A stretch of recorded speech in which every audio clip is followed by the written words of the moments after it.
Съгласно пакет Мобилност 1, ключово изискване е водачите на превозни средства, ангажирани за международен превоз на товари, да се връщат у дома, за да ползват нормална седмична почивка и компенсация за ползвани предишни редуцирани периоди на седмична почивка.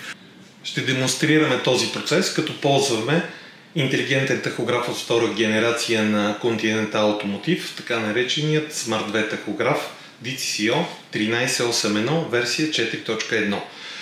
Когато водачът се прибира в държавата по регистрация, той е длъжен да извади картата, да приключи работната си смяна в съответната държава, след което трябва да се пребере в държавата с самолет, с автобус, по всякакъв друг начин, който реално е период на разположение. Когато прибивава у дома, това е период на почивка и съответно периода, при който той се връща до автомобила, също трябва да бъде отразен като период на разположение, защото водачът не разполага свободно с времето си. Как на практика се случва това?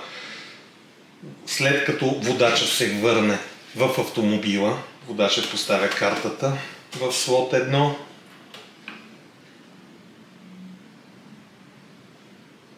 тахографа прочита последните дейности от картата и се появява съобщение за ръчно въвеждане на данни.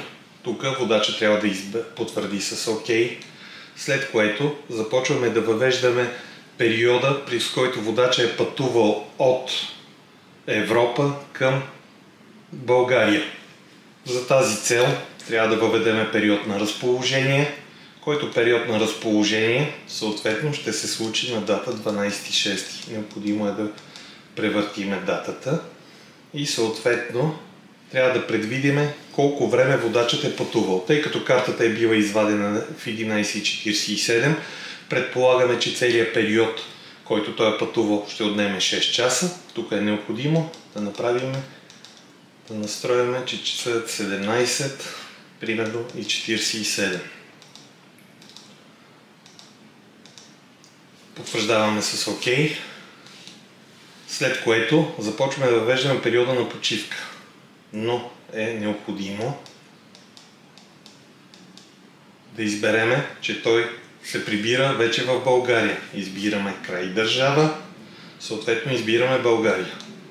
Тоест, той в 17.47 е пристигнал в България. Оттам той ползва период на седмична почивка от поне 45 часа, задължен е да компенсира ползваните редуцирани седмични почивки, които трябва да са поне 25 часа на куп, след което трябва да тръгне да се прибира към автомобила, вместо домуването на автомобила. Тъй като в момента сме 12 часа и 38 минути, предполагаме, че водачът е започнал своя път обратно на 20, съответно в 6 часа и 38 минути. Това е периода на почивка, след което 6 часа и 38 е периода, когато водача започва работната си смяна още от България.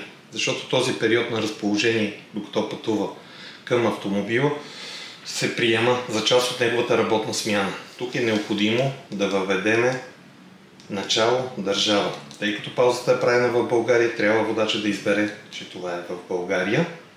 След което от 6.38 до сегашния дата и час трябва да въведем, че той е на период на разположение. Потвърждаваме с ОК.